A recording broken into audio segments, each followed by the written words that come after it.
welcome to another video by your friend Matthew. It is a beautiful, warm December day here in Worth County, Georgia.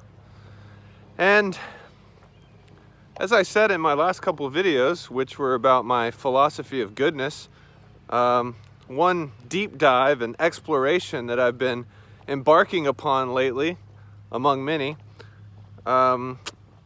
is kind of a journey into fleshing out my own philosophies of truth, goodness, and beauty.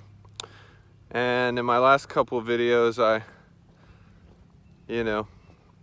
broke down goodness, the way I've been thinking about goodness lately. And today I wanted to talk about truth. I'll admit, with any of these visions or concepts or even practices that I explore, it's a refinement process, and it's a alchemical process, which is exactly what I want to talk about today. So when I think about truth, when I think about truth in the last long while, the first person that comes to mind is William James, one of my favorite philosophers of all time. And one of his main focuses was pragmatism. And his notion of pragmatism is that, the most important aspect of a belief or a truth is the fruits of it. What consequences does it have? What fruits does it yield? What impact does it have on one's experience, basically? And I love that, and therefore, kind of often when I start my entry point into thinking about truth in a philosophical way is usually through the lens of pragmatism. So let's keep that in mind as a backdrop. I've been thinking about truth as an alchemical process. It's a living thing. All things considered, it's not just static, especially in our own human experience of truth. And so, just like in alchemy, it starts with raw material, right? And that raw material, on the most fundamental level, is just our own direct experience, our own raw, direct experience. Beyond that, the raw material can be an intimate, interpersonal relationship, for example, right? Whether that's romantic, friendship, family relationship, an intimate, interpersonal relationship is the raw material that can be used for the alchemical process of truth. We learn through that relationship, and we kind of might come to certain insights, and then we try to make sense of how those insights apply or are revealed through the dynamics of that relationship. And then we might even try to integrate certain changes to try to make the relationship, better. And it's almost an experimental process where we, where it's trial and error. It's the furnace.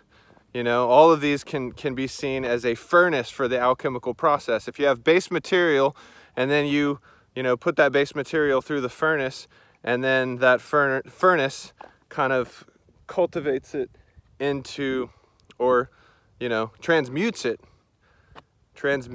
the base materials into some sort of gold, right? And there's much to be said about that, but I kind of today just want to give an overview or an introduction into this notion of truth as an alchemical process. And so the example of a relationship like the one I just said, that's more of a shared furnace. So kind of at the top of when we map out this philosophy, maybe the top two categories are solo furnaces and shared furnaces. Something like an intimate interpersonal relationship is a shared furnace, and a community of a small size to a big size, even a small community, the community in terms of a whole state, for example, or a whole country. These community experiments are shared furnaces that can yield certain, they have their own raw material, and they can yield certain truths. And so we have these shared furnaces, right? We have relationships, we have communities. You could even say Socratic dialogue, or any sort of meaningful dialogue between two or more people, is a shared furnace that can help us reveal or discover or cultivate certain truth. And therapy, which is a form of meaningful dialogue, usually. That's a furnace, that's a shared furnace, right? So the shared furnaces are ones that involve two or more people. And solo furnaces, obviously, are those that only require one individual, right? And that can be journaling, that can be meditation, that can be shadow work, that can be art making, right?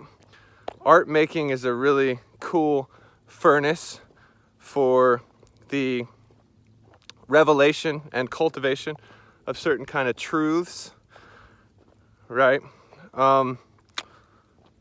And I would say that philosophy itself, the practice of philosophy, is absolutely a furnace that could be shared or solo, right? Some of these furnaces can be shared or solo, a lot of them. Philosophy can be a solo furnace, it can be a shared furnace, as well as art making can be both, of course. And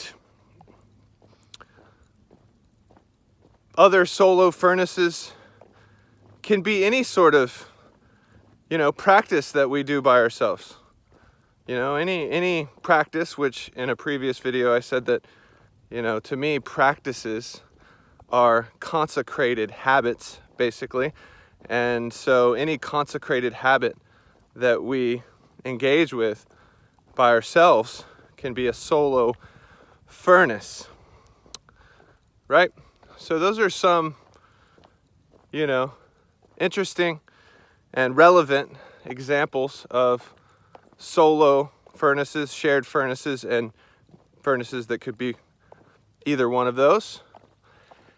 Okay, so let's talk a little bit more about the process itself, right? So as I said, it starts with raw material, and it could also be something like a maxim, right? Or like an aphorism or a mantra, So whatever the raw material is, it is then either, if it's pre-packaged like a maxim, pre-formed like a maxim or a mantra, then it is applied to direct experience, and it becomes this embodied truth, right? So for me, for example, a mantra that I have been carrying around with me, and I always am carrying around at least one mantra and have been for years, but the one that is the most alive for me right now is slow down and be not afraid. I literally kind of say that either in my head or out loud multiple times a day in various kinds of circumstances. And it's, it's beautiful and simple and powerful in many ways and transversal. I can kind of, it applies to so many different kinds of contexts, from a social situation to any sort of anxiety any worry about my future. You know, when I'm playing golf with my dad, and right when I step up to the golf ball, I say that, and it definitely helps. Anytime I'm feeling kind of restless or, you know, looped into something where I'm like obsessively scrolling or even researching, or, you know, if I get caught in a loop, then that mantra can be really powerful. And it becomes this embodied truth, this applied truth that that's visceral and vivid, and I taste it in my being, you know. So that's how it's alive, you know. It's a process. It's not something static in that regard. And then if you're talking about the raw material of a relationship, for example, as just one example of that kind of raw material, then, you know, you come into that relationship, each person comes into that relationship with their own karma, so to speak, right? All their own base material, all their past, all the ways that their past has impacted them, all the ways that they've learned from their past, all of the different kinds of intimate relationships that they've had in the past, and how that affects their approach, their, you know, their sense of belonging or the lack thereof in intimate relationships, their role in intimate relationships, all these things, right? And even their own, of course, their own, you know, sense of what makes a good or bad relationship. Each person comes in with all that raw material, and that raw material comes together and either, you know, alchemizes into gold, or sometimes it might, the way that material interacts, it might not yield gold, or maybe it yields, you know, all sorts of different fruit, right? But nevertheless, through the kind of laboratory of that lived relationship, each person starts to also cultivate embodied truth that is alive. And, you know, for example, the dynamics of a specific relationship, say a friendship, right? Let's just say a really close friendship. Those two friends, through their own direct experience of the relationship, you know, they make sense of the ways that the things that might bother them about the other person, the main ways that that they bond with the other person, you know, the types of shared experiences that they have that seem most meaningful, or that they gravitate toward most, and they learn you know, in any intimate relationship, each participant, each member, ideally, can learn the virtue of active presence and active listening, for example, you know. And so you start gaining these insights through the direct experience of an intimate relationship, and you start, you know, you start having certain mantras or the equivalent of them, in terms of being like, okay, when this happens, I have to remember this.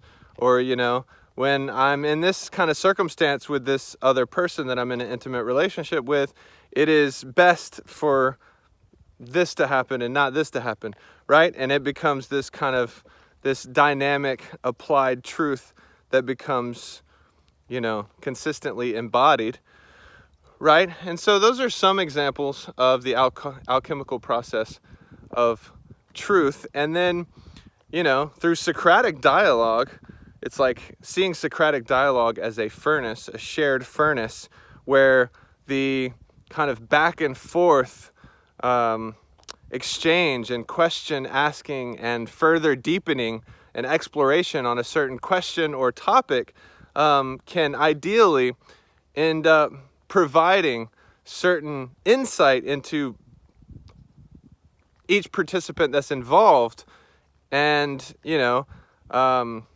dialectic and rationality and clear reasoning is often involved. And all of those are, you know, techniques and kind of tools to use through this alchemical process. And ideally, each participant kind of walks away with more lucid insight that they can then apply to their lived experience, where it becomes more and more, increasingly a embodied truth. So that's another example. You could also say that even things like, some seemingly, static, objective truth, like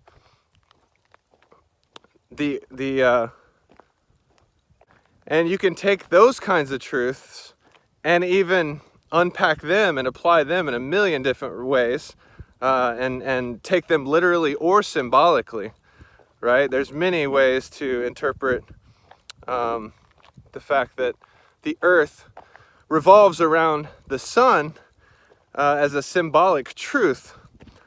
And, that is another big furnace, right? That's very, very, very old, which is archetype, the archetype furnace.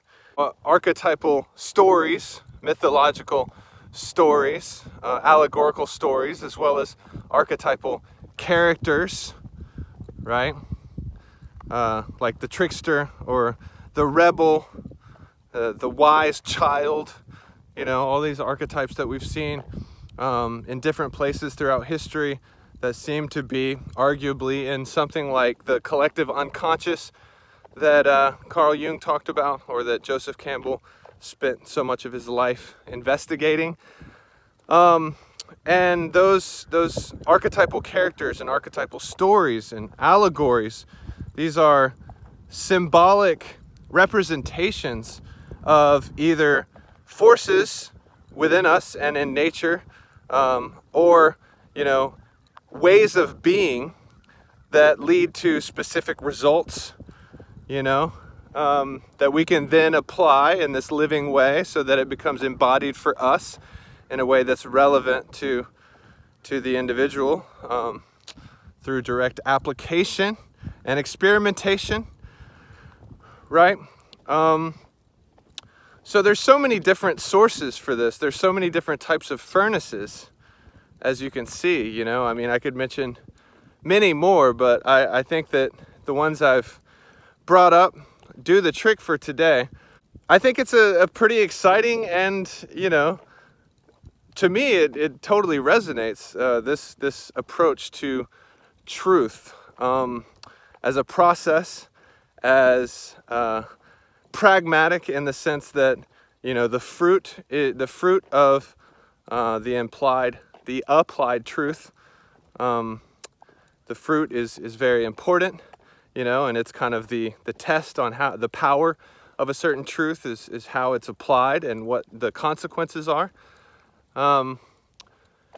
And so, yeah, I'm going to make a follow-up video and kind of flesh out some more of these details. But I think that hopefully gives a pretty good overview of my philosophy of truth at this point. And so I hope it gave you something to chew on. Until next time, peace out.